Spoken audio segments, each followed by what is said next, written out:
Living in a quiet suburban neighborhood has its perks: peace, privacy, and a friendly atmosphere.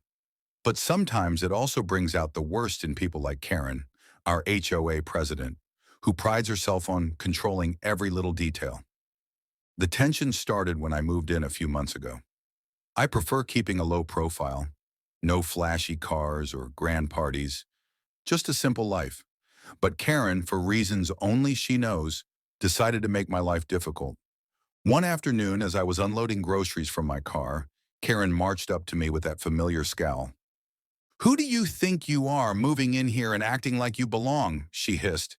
"You don't even look like you live around here. What's your story anyway? You seem like a fraud."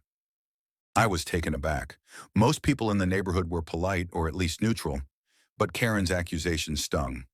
"I'm your neighbor," I replied calmly, "and I don't appreciate being called a fraud." She narrowed her eyes. "You don't fit in here, and you're hiding something." Instead of escalating the argument, I smiled quietly and walked away. That night, I thought about how ridiculous the situation was.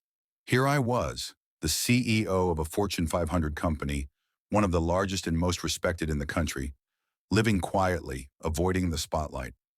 I had worked my entire life to build that company, leading thousands of employees and steering the business through tough challenges. But none of that mattered to Karen. To her, I was just a suspicious outsider.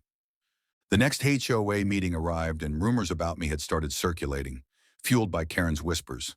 Some neighbors were curious, others skeptical. I decided it was time to clear the air. At the meeting, when Karen tried to undermine me again, I calmly stepped forward and addressed the crowd. "My name is James," I began. "I'm the CEO of a Fortune 500 company called Novatech. I've spent decades building this company with integrity and vision. I'm not here to cause trouble. I'm here because this neighborhood feels like home." I showed a few news clippings in a recent interview where I discussed leadership and innovation. The room fell silent. Several neighbors approached me afterward, expressing surprise and support. Karen, however, looked like she'd swallowed a lemon. In the weeks that followed, Karen's hostility faded. She stopped scrutinizing my every move and even complimented my garden once. It was a strange transformation. Someone who once saw me as a threat now saw me as just another neighbor. The experience taught me a valuable lesson.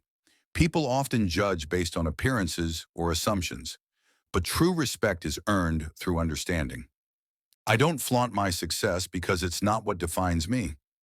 It's the quiet moments, the community connections, and the small kindnesses that matter most. And for Karen, well, sometimes it takes a little truth to shatter misconceptions.